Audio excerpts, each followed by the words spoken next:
Praise the Lord friends. இன்றைக்கி நம்ம தியானிக்கக்கூடிய வசனம் 1 கொரிந்தியர் 8வது அதிகாரம் 6வது வசனம்.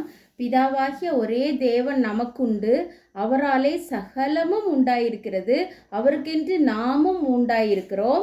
இயேசு கிறிஸ்து என்னும் ஒரே கர்த்தரும் நமக்குண்டு, அவர் மூலமாய் சகலமும் உண்டாயிருக்கிறது, அவர் மூலமாய் நாமும் உண்டாயிருக்கிறோம்.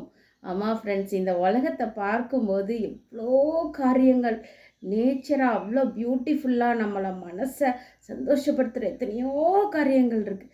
சில காரியங்கள் மனசை துக்கப்படுத்துகிற காரியங்கள் கூட இருக்குது. ஆனால் வேத வசனத்தின்படி நம்ம பார்த்தோன்னா சகலமும் அவருக்கென்று நாமும் உண்டாயிருக்கிறோம், அவர் மூலமாய் சகலமும் உண்டாயிருக்கிறது. ஆமாம் ஃப்ரெண்ட்ஸ், ஆண்டவர் சகலத்தையும் படைச்சிருக்கிறார். அதனால் அவரோட பார்வையில் நம்ம இந்த உலகத்தையும் ஜனங்களையும் பார்த்தோன்னா அவர் மூலமாக தான் எல்லாமே உண்டாயிருக்கிறதுன்ற அந்த அறிவு நமக்கு மிகுந்த சமாதானத்தை கொடுக்கும் ஃப்ரெண்ட்ஸ்.